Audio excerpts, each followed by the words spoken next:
Hey guys, how you doing? Hopefully you're doing okay. Let's watch a video. There's a link in the description, by the way. And if you like the topic, please do like, comment, subscribe. We're going to watch a video in 1 second. It's going to show a toddler swinging, punching a cop.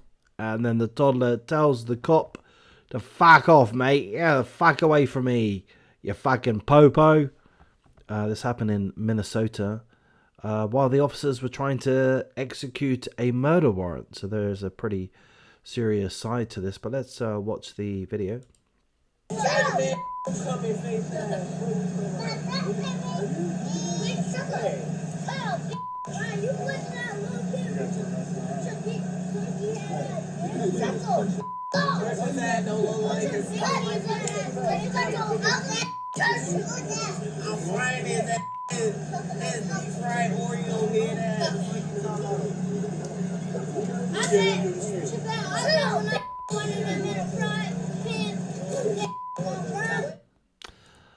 The disrespect is quite unbelievable. I mean, kids can be disrespectful. That's annoying.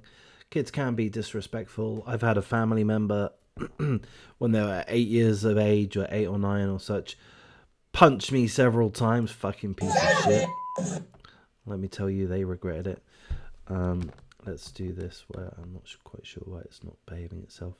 But yeah, that's what happened. We just saw it. You just saw it. I'll play it a couple of times whilst I read through the article. Disturbing footage has emerged of a toddler cursing and swinging at cops whilst adults in the background hurled racist slurs at the officers, seemingly. This happened in St. Paul, Minnesota. The footage was recorded last week whilst police were at a home to serve a search warrant in the hunt for a murder suspect. The 30-second clip shows the unnamed boy standing in the street in his underwear, barefoot, screaming, "Shut up, bitch! Shut up, popo!" at a black police officer and telling him to shut the fuck up. He then turned to the other cop and made fun of his ugly ass shoes. He made fun of his ugly ass shoes. What's wrong with his shoes? His shoes are fine. What are you talking about, mate? At least he's got fucking shoes. You ain't got any fucking shoes, you piece of shit. He's calling that guy shoes. Ugly ass shoes. Fucking rude. In the commentary, in the background of the video, we can hear an adult saying the black officer looks like an Oreo head. I don't know what an Oreo head is. I get that it's a racial epithet.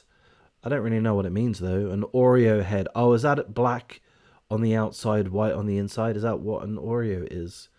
Meaning that he is black-skinned, but he's got a white mentality. Is that it? Oreo head? Have I figured it out? I think I have. It's unclear where the child's parents were or who the subject of the murder warrant was. And hang on, I think that's pretty much all we need to know. Bear with me. Yeah, I mean, that's pretty much all we need to know. We see it all, we hear it all. I mean, the article is just saying how disrespectful it is of these children and of the adults to allow these children to behave in this way, and how disconcerting it is for the officers. Look, they're not scared about being attacked by toddlers. They're not scared about that. But they do understand that the toddlers are going to grow up to be youths before long. And they understand that these toddlers are angry and violent already. What are they going to be like when they hit puberty? Once they're 13, 14, 15, 16, maybe even, younger than that.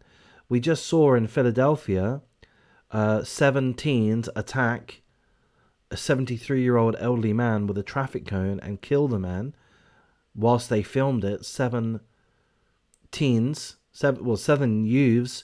2 of the boys have handed themselves in. I've made a video in regards to this.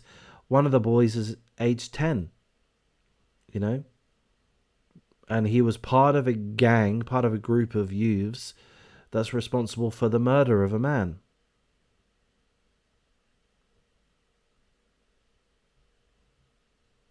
You know, these young people are killers. These young people are killers. I believe the murderer of Ava White was sentenced today. I've not looked into it closely, but Ava White, by memory, I may have this wrong. Apologies if I do, but Ava White was 12, and the boy that stabbed her, I believe, I may have this wrong, was 13 at the time.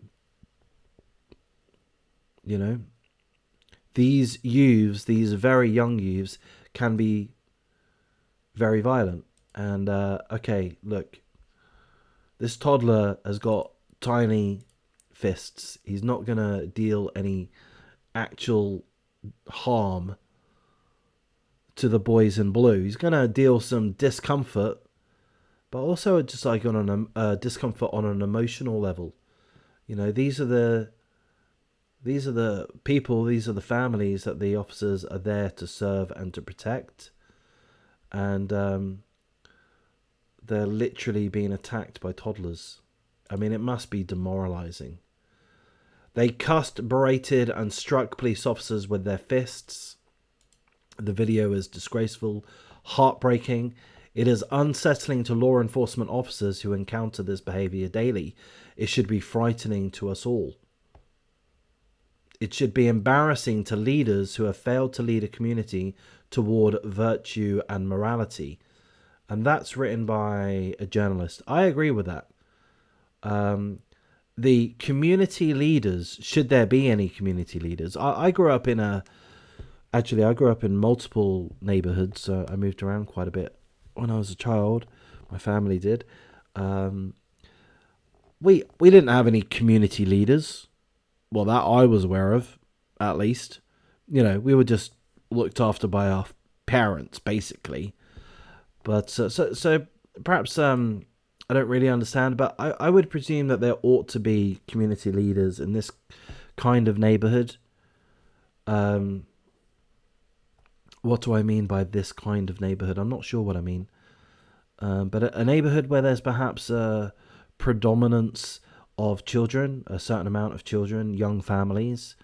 If there are perhaps difficulties within the community, crime and such, and I'm not pointing to the race, there are plenty of suburbs, locations, towns across the world whereby the community will mostly be poor white people, and with that will come a certain amount of crime, especially amongst the youth, typically. So yeah, there ought to be community leaders, and if there are, that yeah, I agree, they ought to be ashamed of themselves. They're doing a fucking awful job.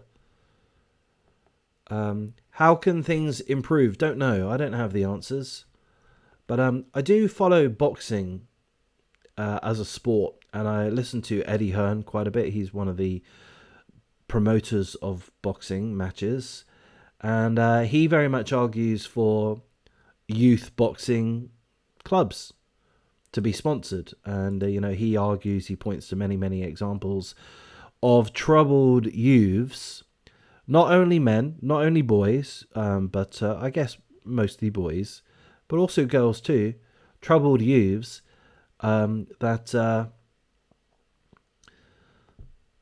become a part of a boxing club, attend regularly, they work at something, they exert their aggression, they exert their energy, and for one reason or another, it helps keep the youths on the path of, on a law-abiding path. So, boxing clubs, is that a suggestion? Is that a fairly good suggestion? I mean, perhaps just playgrounds, just perhaps playgrounds. When I grew up, we used to be able to walk to our local playground. We'd have a few playgrounds we could have gone to. And we'd walk just as children. We'd just walk on our own or with our siblings. I think that's really all the info that I want to go over with this article here. It tells us about the crime that's occurring within Minnesota.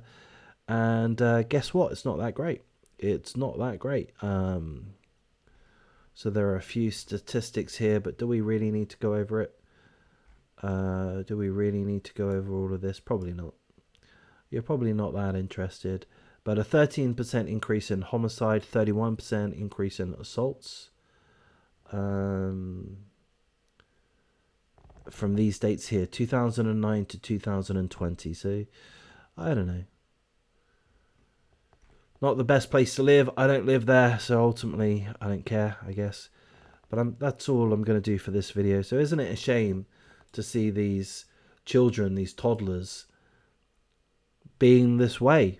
You know, being this way, number one, and number two, being this way towards the officers. They're just doing their fucking jobs, you pieces of shit.